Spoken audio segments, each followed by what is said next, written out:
Hi everybody, Russ and Miami's 11. Hope you're all safe and well. If you're new to the channel, please consider subscribing, hitting the bell icon so you made every time we put new content on. And we put new content on all the bloody time, so make sure you hit that bell icon. We'd like to thank our channel sponsors, Untuck It. Check them out in the description below. Today's guest, another one from across the pond. I mean, obviously, that side of the pond, obviously, we've had like Australia where it's like 42 degrees and stuff like that. It's a bit colder where Justin is. Justin's in Chicago, which is one of my favorite towns and favorite cities in the whole of the USA. He's you see him on Green Street Hammers and stuff like that. It's Justin. How are you doing, Justin? How are you, man? I'm doing well. How are you, Russ? I'm all right. I'm surviving, as we said. We're surviving, aren't we? Yeah. We're born survivors, West Ham fans, and we're doing all right. But how have you been, man? How have you been in this weird world we live in? Yeah, crazy times, just trying to stay safe and healthy. I've had a couple friends, couple family members come down with COVID. Thankfully, everyone's been okay. I don't know how I haven't gotten it yet. Maybe I have had it and just haven't known, but I haven't tested positive, even though I've been exposed to a bunch of people. But besides that, just keeping up with West Ham and the rest of the sporting world, and just trying to take one day at a time. Yeah, I know what you mean. I still adamant that I had it last Christmas. Mm-hmm. I really think so because it's my whole family were like got down like it was like dominoes last Christmas, not this Christmas just gone, but last Christmas. Because obviously no one had. It was still this weird little illness, this little virus out in China, wasn't it? No one had heard it, but it'd been over here for a few months before, that's for sure. So I'm determined. I'm pretty sure I had it then, but I know, it's horrible thing, isn't it? It's a horrible thing, and it's because obviously, particularly in the UK now, we're on a national lockdown, so like we're literally, although we have been sort of since February, to be honest, in and out, but so we're back in lockdown, but yeah, you just got to grin and bear it. It's nothing you do about it, is there, to be honest? Exactly. Yeah, one day at a time, and yeah, I mean, like we were saying before we started recording, it's the I'll say soccer because that's how it is where I'm from, but it's the soccer that sort of keeps you going a bit, and hopefully the top leagues can stay afloat during this this second definitely. outbreak. Definitely, and you're right. It's kept. I mean, there was that period of like 100 days where there was no Premier League football, which was a bit of a, and it was a light relief for West Ham fans, I think, because we weren't doing too well, so you didn't have to look at the table. And we came back and we were like brilliant. We were like brilliant. It's like, okay, we're not brilliant. It was like a reset, yeah. Exactly, a full reset. And obviously this season, it's carried on. That sort of momentum's carried on. Obviously, we're through to the next round of the cup, just about, but we're through. Doesn't matter. We're through. Well, I will say, in past years that very easily is a match that we would have lost. Yeah, very easily. So, the boys showed some determination. The pitch was a bit waterlogged. Granted, we didn't play our best, for sure, without doubt, didn't play our best, but sometimes you have to win those games where you're just not on your A game. You have to find a way to win. Totally, and it was that game when we drew against Brighton over Christmas. That was another game which West Ham of old would have lost that game easily. Absolutely. There's some steel in our side at the moment. It's like we don't seem to lie down, so to speak, and it's nice to see. And there's always looks like there's a goal in our team somewhere, albeit when Souček decides to come on, and or Craig Dawson or whoever. I mean, it's one of those things where I'm liking the team spirit. Do you know what I mean? There's a proper team there now. You get that feeling, and it's great. Absolutely. And the boys are together, and yeah, I think a lot of that's attributed to the manager. Obviously, definitely. I think he's developed that spirit. And on top of that, we're extremely well organized, disciplined at the back. I think Moise deserves a lot of credit. Yeah, totally. And you can see they all really sort of pull for him as well. I think Mark said, I think Nobe said something the other day about just the team spirit is probably one of the best team spirits he's been in. Considering he's had like 8 managers, something like that, in his tenure at West Ham, so he's probably well placed to say what works and what doesn't work. But and we've got a run now of, I think, 3 home games technically now. Obviously, we got Burnley, we got West Brom, and I think we've got Doncaster to follow next weekend as well. So, yeah, a good week, and we could be top 4 really by this time next week. Yeah, we're only 3 points back. I mean, this is definitely a season where we can challenge. I don't think we're challenging for Champions League, but No, certainly, top seven is not off the table at this point. no. Yeah, it's one of those crazy years where no one's decided to run away with it just yet. And so, as you said, the teams that put a run of 4 or 5 wins together are the ones that are going to do well. And yeah, I think 2 wins, and that will help cement our top 10 position. I'll take that. I'll take 10th at the moment, Justin. Oh, Considering where we were last year. Do you know oh what I my mean? God, without a doubt. I mean, you had people, and rightly so, predicting us going down before the Yeah, season. And I mean, yeah, if you told me that we'd finish 10th, relatively comfortable, mid-table, I would have taken it in a yeah. heartbeat. So yeah, very grateful for where we're at the part at this moment. Exactly, and it's the one thing we need actually. Could you imagine with everything in the world going on, and then us having being like 17th, or it would Uh, just add everything. At least it gives you a bit of light relief, so to speak, when it's Saturday or whatever, and West Ham play. And I mean, we know it's going to happen. We know there's going to be the speed bump in the road when we lose to, I don't know, someone tragically. We know it's going to happen, but hopefully just not that yeah, often this season, and we'll all be okay. But it's all good.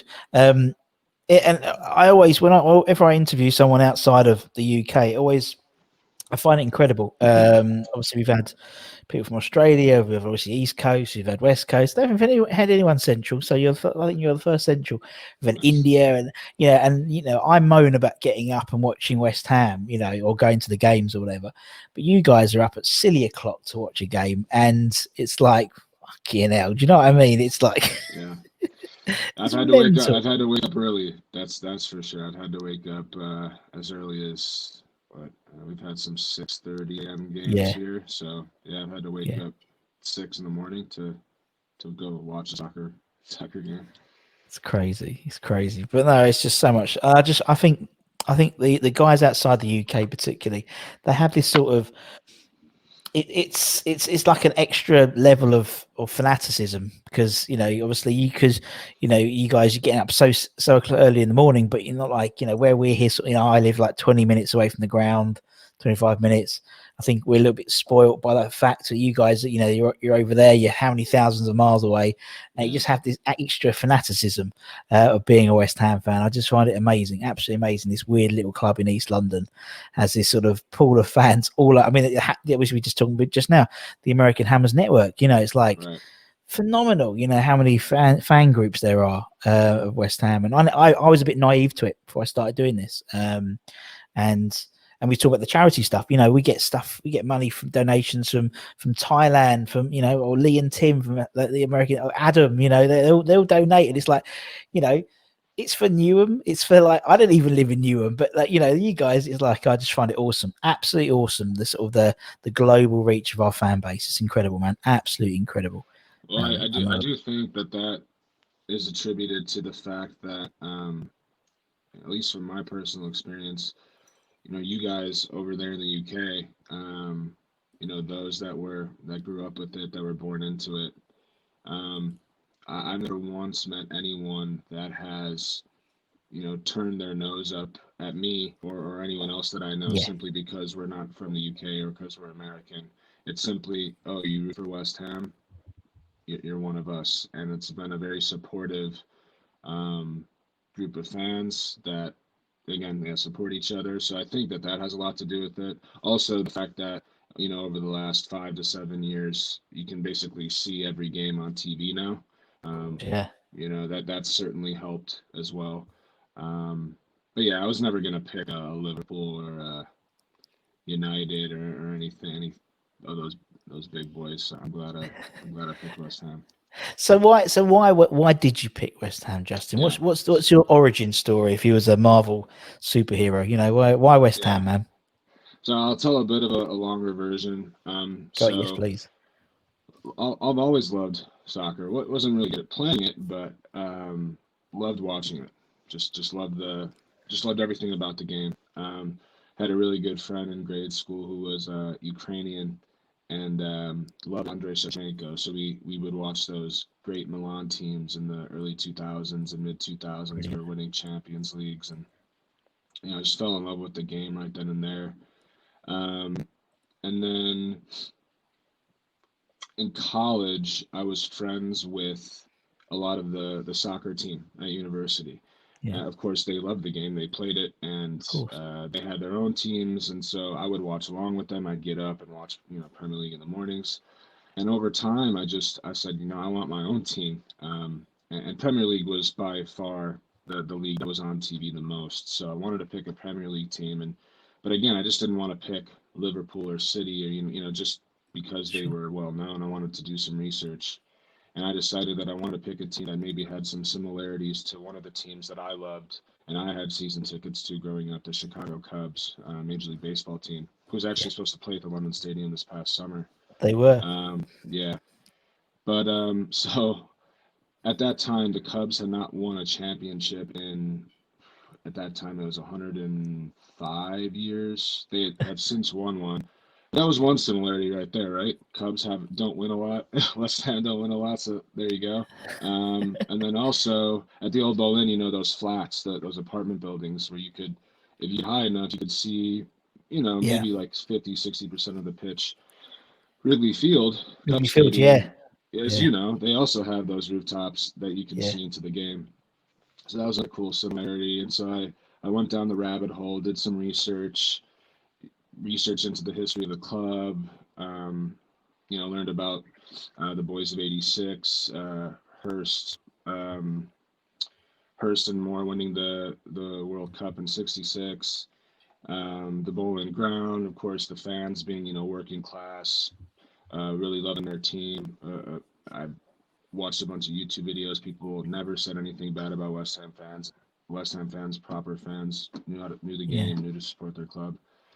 And then when I moved back to Chicago, the Chicago Hammers, a group of about 8 to 10 of us, went to the pub, kept watching the games, and it was really the community and the camaraderie with those guys that I consider great friends to this day, that really just instilled that passion and that intensity for the club. And as the years went on, I just fell in love with the club more and more, and here we are.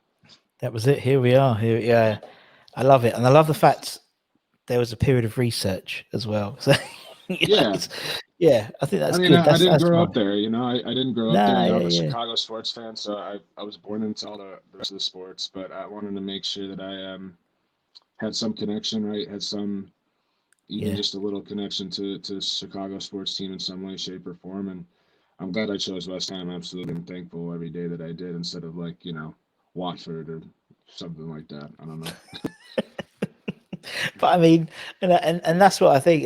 And it's funny how many people do the same type of thing. So over in the States, and like we had like Kate at West Ham Philly on, and she saw a similarity between sort of the blue collar nature of like Eagles fans and West Ham fan, and so there's that similarity, and I don't think that's a coincidence why sort of working class club, based in East London and stuff like that. How there's these sort of these there are lots of similarities with other clubs, other sports teams, and no, I like that's a good story. I like that, and I like the fact that, and that's what I like. It's like once, and because naturally American sports fans are really into their stats and stuff as well. So it's Yeah, like naturally you want to go in and find the stats and stuff like that, do and the research. so Yeah, much so it's mental. It's mental. That when you go and see when you go and see the Cubs and you have all those, I have no idea what any of those stats mean on the big scoreboards, but it's all that they're all numbers, and it's all numbers. well, It seems to go. baseball especially. Baseball is Oh, big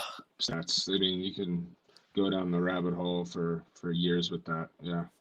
yeah, and then obviously, as you said, you're totally right in the fact that you can then watch all the games over there and stuff, and it's a bit like how it is now here because everyone can because no one's at the ground, so every game pretty much is on telly, which is Mhm. great. But and it's great, as you said, it's a Cargo Hammers and that group and how it builds, and you'll go to the pub together, and that's what I don't think a lot of people appreciate outside of the UK or inside the UK of other fan groups outside. They go and, as you said, you guys or the Fresno Irons or all over the place, and you go to the club, get up early, get up silly o'clock to watch it. This little team in East London, it used to be lose, but now at least get a draw, at least get a point now. Yeah. It's brilliant. I absolutely love it, man. It's incredible when you think about it. On Instagram, you see like the Columbus Irons and all their sort of pictures and Zoom calls, and it's like wow. Yeah, It makes I'm it, missing that. I'm missing yeah, that. I mean, that's like I said. I don't think if I lived in I don't know. A city that just didn't have a supporters group. I'd like to think that I would still follow the club, but I Yeah. know that I wouldn't be as Yes. passionate about it. Yep. That camaraderie and that community with the boys Yeah. at the pub surely is a big part of the formula. So Totally. I'm missing that tremendously. And I think, Yeah. our pub, AJ Hudson, shout out, greatest pub in Chicago. They actually do have some outdoor seating areas, and we can actually go. We're not on lockdown like you guys, so I think I might take advantage of that this weekend, just because I haven't gone, and Yeah. I don't think I've And been that since the Chelsea game last really. July when we beat them. Yeah, Wow. so And I think you're right. It's I think that's what people are missing here, because actually, for a lot of people, well, for the majority of people who went to the London Stadium before obviously behind closed doors games came in, they get a better view of the game now on TV.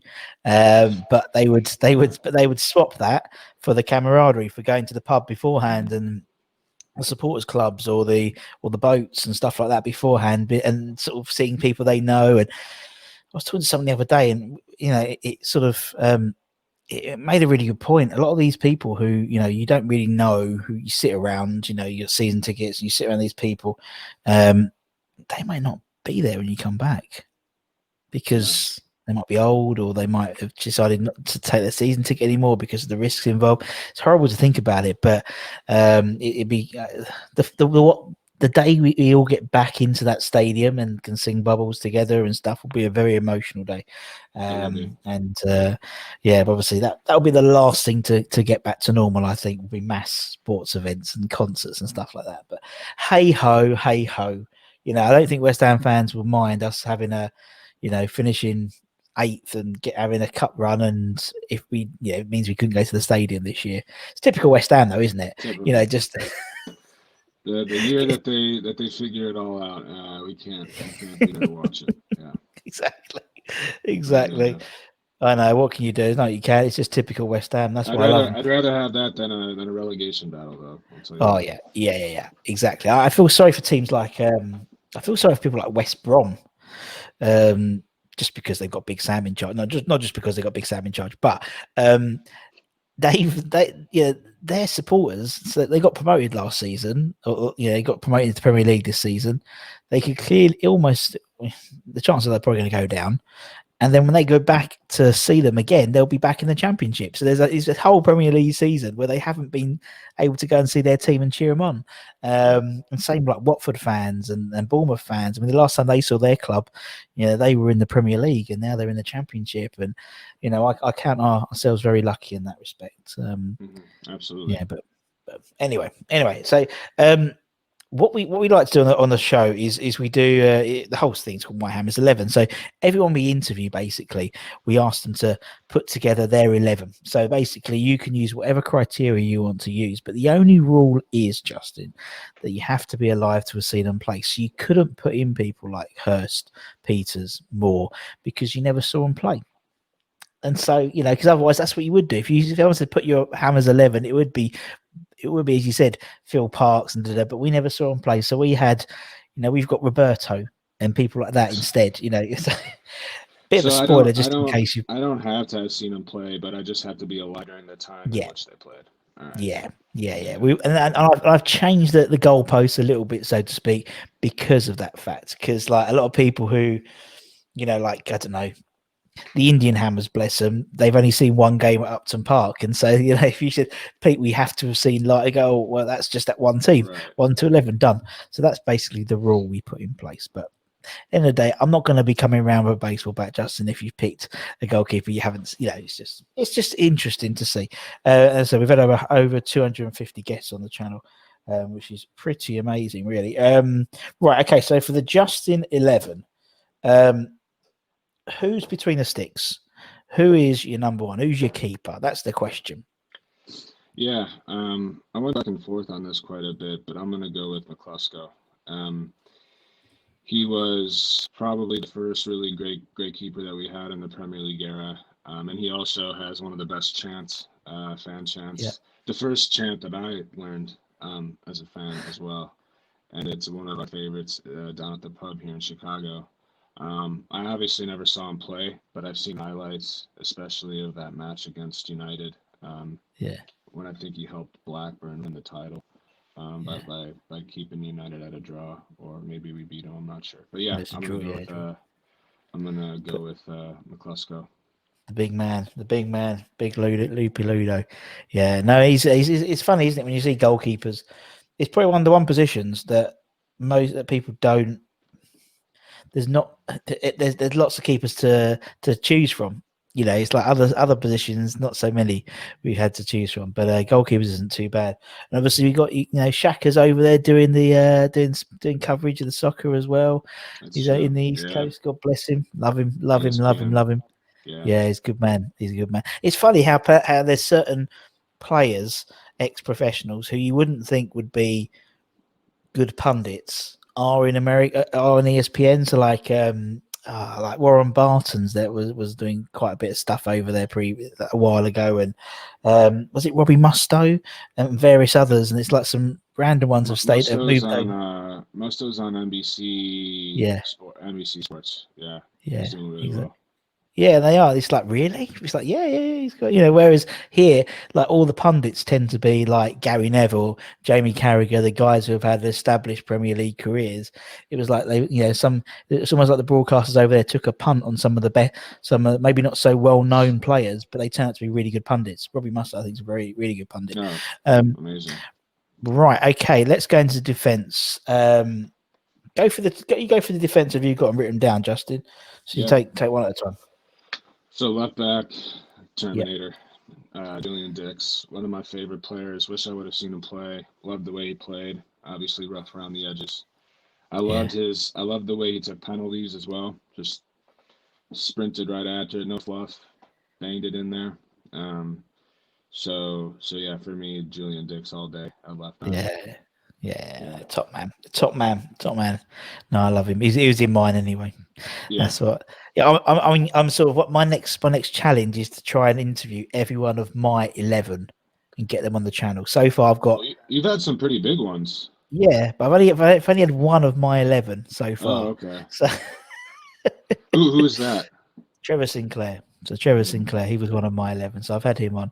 So the chance I need to work my way through the 11. So that's my long-term goal, is to eventually have interviewed him. One will be tricky because one's a current player in terms of, no, two are current players. So I don't think I'll be able to interview them just yet. But when they retire, maybe one might retire probably end of next season. I reckon Mark's got another season in there, and I think Fabianski's got 2 more seasons. So yeah, but that's the goal. You got to have an end goal, don't you? Otherwise, what's the point? absolutely, Right, absolutely. we'll put the Terminator in. Right, who is next then, Justin?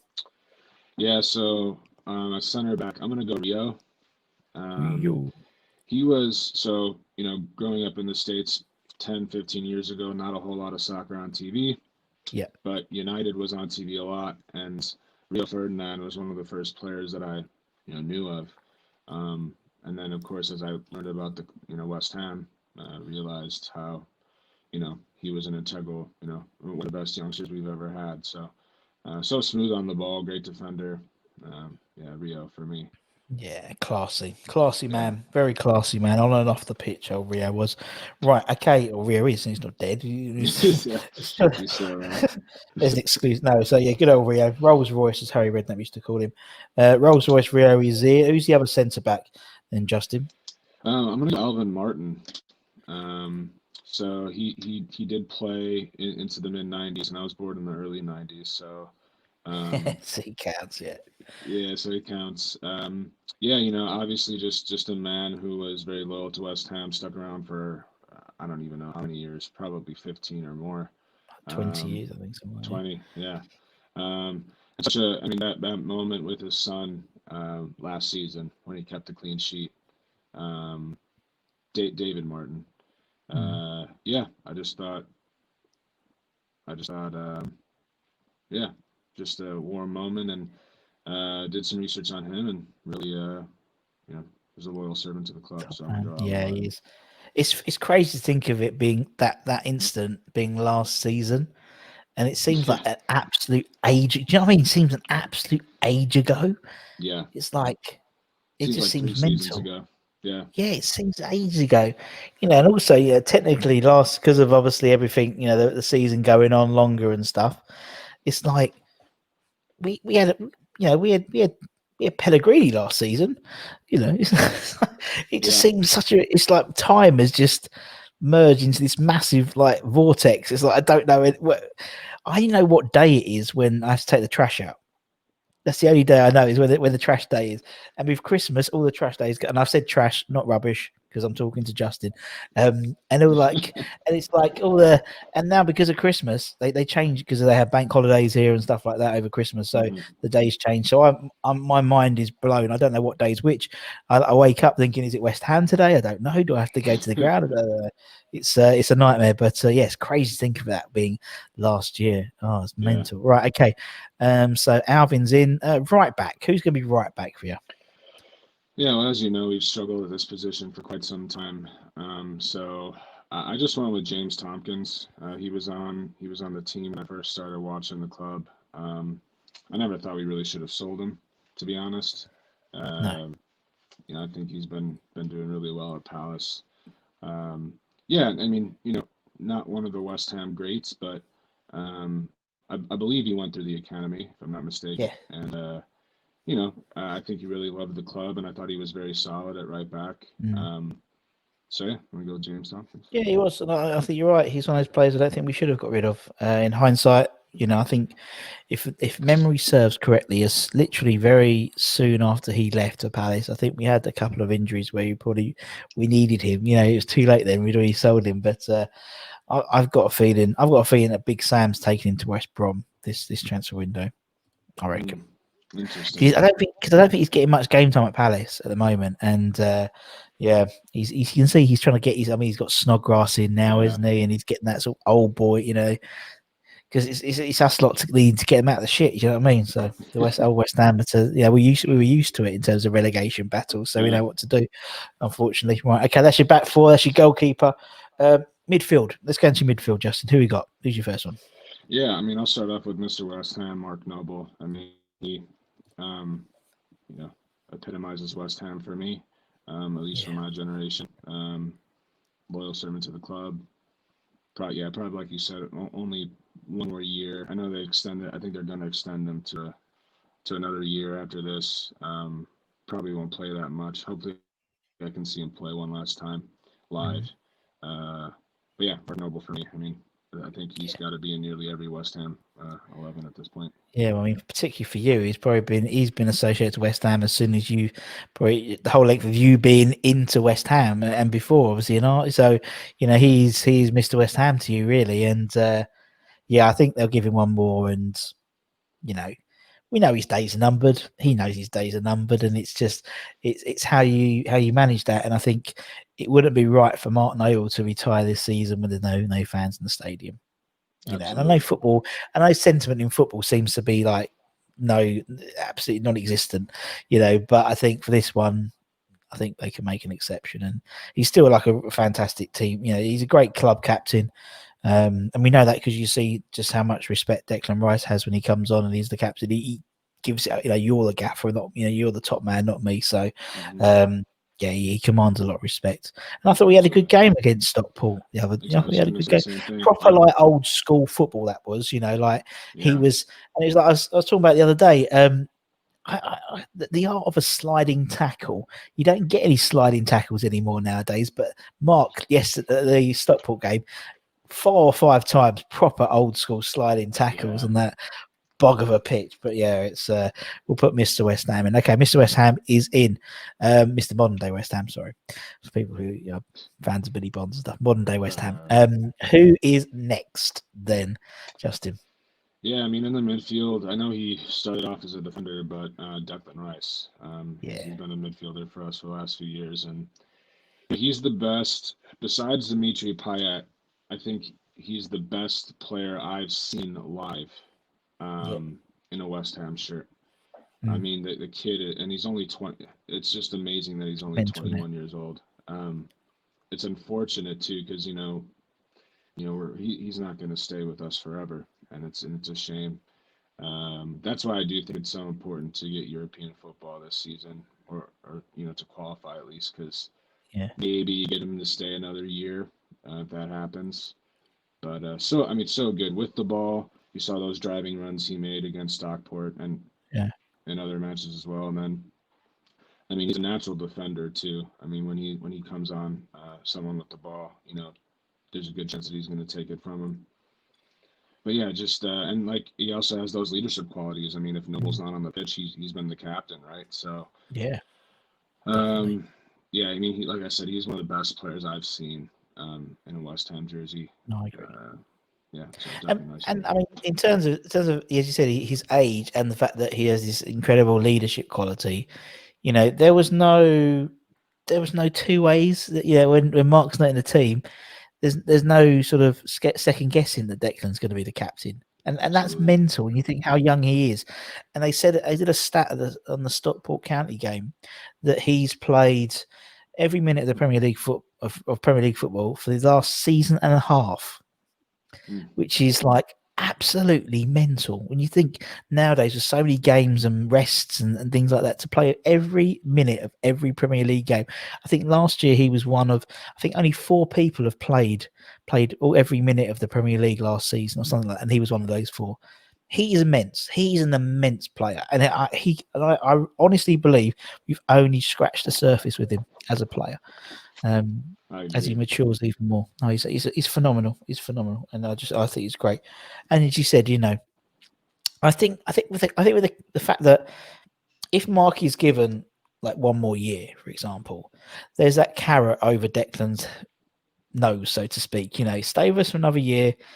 You'll be team captain, not club captain, team captain. Then the following year, you're the man. You're the man. Mark's retiring. You're going to take over.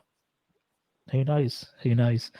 You I don't don't know. know, dear. Football's a funny old game, as they say. So I'd like to think Declan has looked at the way West Ham fans treat Mark Noble and thought, I could have a bit of that. Do you know what I mean? I could have a bit of that and be, Mark will play a 6 out of 10. We'd put him down as a 7 Yeah. straight away without even because he's West Ham, isn't he? He gets an extra point. And if he has a Right. bad game, it's it's because his legs are going because he's getting old. Not that he just had a bad game, but there's always an excuse when Mark's not playing well. And he's not stupid, Declan Rice. And I just love his enthusiasm. I love when he gets interviewed and if he's won, he's buzzing. If he's lost, he's down as the dumps, just like the fans are. It's so refreshing to see a footballer with some personality. Do you know what I mean? Yeah, he's a fan of the club. He loves this Yeah. club, and I definitely think I could envision him staying another a year. If we can keep him for another 2 to 3, that'd be phenomenal. But I do think Yeah. one day, especially with the trajectory of his career, the improvement that we've seen, um, I don't see how he stays for that much longer. But Yeah. hopefully, I'm wrong. Hopefully, he can Yeah, stay for years and exactly. years. I've got these claret tinted glasses, thinking he sees himself as the next Mr. West Ham, the next Mark Noble, and he stays his career forever. And I know it's not going to happen, but but I'd love it to. But anyway, well, so we got Mark and we got Deck. Who's next, man? Who's next in midfield? Yeah, so couple wingers for me. So I know he's been a striker the last year or so, but he started out. Well, I guess he played a couple positions, but Michail Antonio for me. I Yeah, love Antonio. I remember when we signed him, and Slavin played him at right back. Winger midfield. I don't think he played him as striker. Maybe he did. no, Can't quite recall. no. But the guy, the only knock on him is his injury history. Yeah, Besides that, he works his socks off. Um, he's very effective. He's not the prettiest player, but he's effective at what he does. Just uses that brute speed and strength. Mm. Really fun to watch when he has the ball at his feet. You think something good can happen here. Yeah. Um, so yeah, for me, Michail Antonio, he's just been such a solid presence for us. Pretty much since I've started watching the club. So I love Yeah, the of guy. course. Yeah, no, I know what you mean. And I like the way because he's come up through the non-league system, for the pyramid system, into the Premier League. That he doesn't seem to take anything for granted. So, yeah, my only concern, my only note to Antonio. I'm giving him notes, but my only note is it takes him a little while to get going. So like yesterday, so the Stockport game wasn't his game. It was his first game back for a while. When we played Villa, I think early on in the season, same thing. Wasn't really, and it takes him a couple of games to get up to speed. It's like a good car. You know, you can't go from 0 to 100. You got to work through the gears, and so you know it's. I still think his best position is on the right, not centrally. To be honest, I think he'll get more because if he came off the wing, he'd get more joy because he'll be up against necessarily smaller players. The central defenders is always quite tall, where the right backs and the full back, left backs, they're quite short. So you've got more chance, and I think he'd get a lot more. But he's so unpredictable. He doesn't know what he's doing next. So how is a defender meant to combat him and stuff? But no, he's great. He's great fun, and as you said, he's just. There's certain players like him and Traore from Wolves, these big, muscular, just I don't think there's anyone who can keep up with him in terms of his pace and power. The only one was Traore when we played Wolves and he pushed him over, which I thought was hilarious. But no, he's top man. And he just said he'll be here for next. I think he's just signed an extension, isn't he? Number 3 years. So good on him. As you said, injuries is the only thing, isn't it? That's the only thing. He's not going to play every game for the next 3 years. So. We need that backup. Yeah, but we don't need a backup. I was watching a video Gonzo did the other day, and it was about Michail Antonio, and he was like, "I don't want a striker to be Michail Antonio's backup. I want him to be a main striker, and to him, so they can, there's real competition. So Michail doesn't necessarily walk straight into the team and stuff like that. And I totally agree. But we'll see. We used to have that guy. What was his name? Sebastian. I can't remember. Sebastian Haller. I can't remember him, but we used to have him. He was all right. But we got that money back. And he runs. He runs. I saw him run for the Ajax game the other day. Bless him. And he smiled as well. He was smiling at the interview. Funny that, isn't it?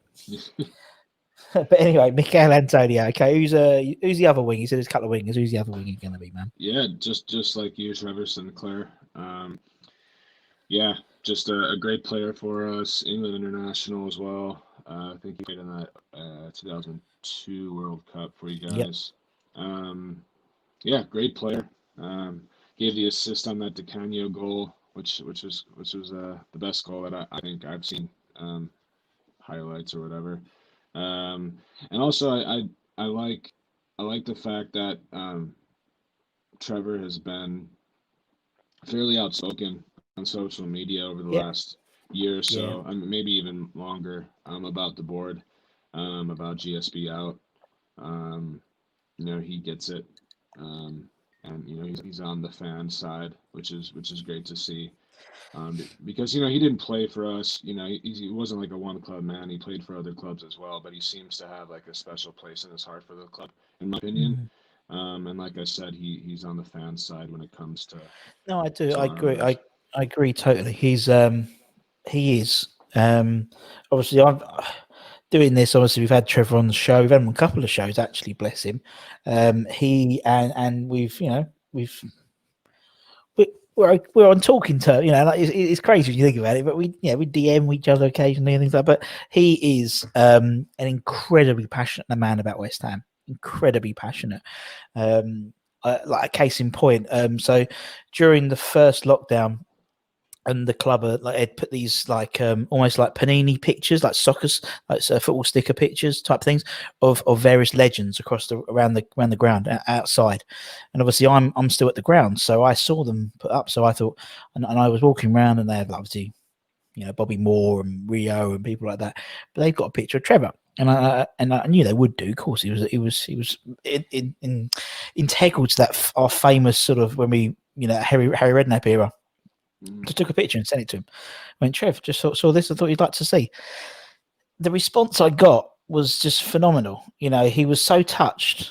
The fact that I was like, really? He didn't sit, and we had did like a Trevor Sinclair appreciation night where we did like a whole night about Trevor Sinclair with like clips of his highlights. We got a few YouTubers on talking about it. I told him we were doing it. I said, "Oh, can you send us like a little video?" Because like when we did one for John Hartson, he sent a little video, And Trev went, yeah, I'll do that. Well, send me the link as well so I can, come in and I can watch it. He then comes in and into the StreamYard and then sits on his own appreciation night. Do you know what I mean? It's just mental. And I didn't tell any of the other guests, and they were like starstruck. It was really, I love him. I love him as a person, and he's a lovely man. And you're right. He understands football fans.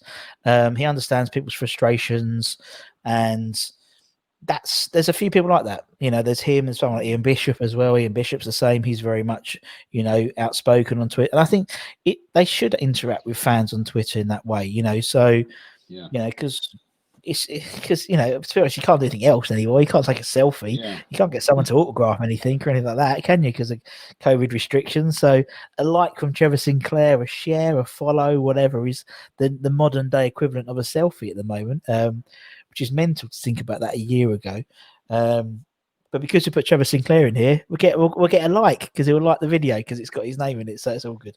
Yeah, I love Trev. Love him. Right, okay, up front. Who are we going to have up front then, man? Yeah, Di Canio for me. Obviously scored that goal. I had seen that goal even before I supported the club. One of the best goals ever. Played with passion. Played with his heart on his sleeve for better and for worse at times. With West Ham, definitely for the better. I think. I think his darkest days were before West Ham. Definitely. When he was at Sheffield, I believe, but. Just played with passion. You can tell he loves the club too. He was really sad when he left, and I don't know. I just love those players that show emotion. Not saying you have to for me to like you, but I prefer it. And played with such passion and a very good player in his own on his day. And I'm gonna go with Paolo. It's having passion, isn't it? It's something which I think that the modern day footballer lacks a little bit now. Not all of them, but on the majority sense. It's like back in the day. So it's back in the day. I'm talking about like the 90s. That seems ages ago. The day it was only 30 years ago. You wouldn't question anyone's commitment. You wouldn't question anyone. That you knew they were going to put it in. If they weren't good enough on the day, they weren't good enough on the day, but they would try. Nowadays, I think people have a slightly different view of footballers, and maybe because of just naturally the personalities and things like that, maybe. But Di Canio was one of those guys you could never question his commitment, but he would entertain you. He was passionate about the club. He was passionate about winning, passionate about the fans, and that bled through to this relationship between the fans and him, which we still have very much today. And he still does little videos of him singing Bubbles and things like So he's clearly a West Ham man, and he always will be. And it happens a few times in a lifetime where a player and fans will just work as a duo, and he just worked with the fans. He loved the fans, the fans loved him. As you said, his dark days were behind him. Really came to West Ham, and then he became a Premier League great. Really, he wouldn't have done that at Sheffield Wednesday. No, not at all. And I think he's also grateful to the club as well because, we picked him up when, after that incident Wednesday, right? I don't really think many teams were after him. No. He was always grateful to the club. He was always grateful to the club for that, I think. Totally. Yeah, top man. Right, okay, we'll put PDC in. One more spot. Who are we going to have, man? Yeah, so this guy actually did play when I was alive, when I was a baby, though, for us in his second stint, although his first stint was a lot more productive. But Tony Cottee. Yep. I mean, one of our best goal scorers of all time. I don't think people realize, well, maybe they do, but the guy scored goals, and he scored a lot of them. He was great for us, great for Everton as well when he went over there. And he's one of those guys similar to a Trevor Sinclair, maybe in a bit more of a media type role, but loves the club. Is a big, loves the fans. You can tell that he gets it as well. Seems like, obviously never met him, but I know some people that have. They say great things about him as a person as well. Top guy. He's a really nice guy, down to earth, And but yeah, he could at the end of the day, strikers need to put the ball in the back of the net, and he did that very well. He was very good at kicking a ball into a net. And so yeah, I wish I could have seen him play. Obviously, was way too young and over here in Chicago, but yeah. Also part of the boys of '86 too. True. So, yeah. Played every game. He played every game in that season at some point. And because he's a West Ham fan, he was again another one who's like you wouldn't question his commitment. It's a bit like Mark Noble. You wouldn't question Mark Noble's commitment because he's a West Ham fan, same as Cottee. Yeah, lovely bloke. Really into his stats. He's so yeah, you got to make sure your goals appearances are right when you're chatting to him because he'll pull you up on them, and he did with me because I said he had 7 caps, and he had 8 caps, or I said 8 caps and 7 caps for England. But anyway, yeah, top guy. And as you said, but that sort of striker, like traditional sort of small goal scorer, really, you don't get that now in the Premier League. Now they're all these sort of forwards, like even Vardy and Ings. They're not sort of strikers now, are they? They don't sort of. Yeah. Goal hang, or they come off and they integrate the play a little bit rather than sort of be in the box for those goals. And yeah, it'll be interesting to see. Like, I'd love to. There's certain like those boys of '86. I'd love to have taken those boys of '86 and like in some sort of, in those simulation games, put them into the Premier League now and see, how it would all work and stuff, because they play. We talk about the bog of Stockport County. They were playing on pitches like that all the time, and and turning teams over, like we've had Cottee, we've had Machiavelli and Dev and people like that, and they were turning teams over. Chelsea 4-0 at Stamford Bridge on like a sandpit of a pitch, which is a great YouTube video if you can find it. Honestly, it's a great video. Just seeing the state of that pitch. We moan about the Stockport pitch, but you could build sandcastles on that pitch. It was so bad, but Stamford Bridge. Yeah, it was really bad during the. They used to have like a big Greyhound track around that. Didn't they? I think so. Were yeah, like 30 yards. Yeah, could you imagine that, having a running track around a football pitch? Crazy, isn't it? Yeah. Right. Well, yeah. I see what you mean now. Yeah, I imagine that. Imagine being far away from the pitch. Right. Yeah. There we go. But anyway, Justin, mate, it's been lovely chatting to you, buddy. It's nice been really good fun.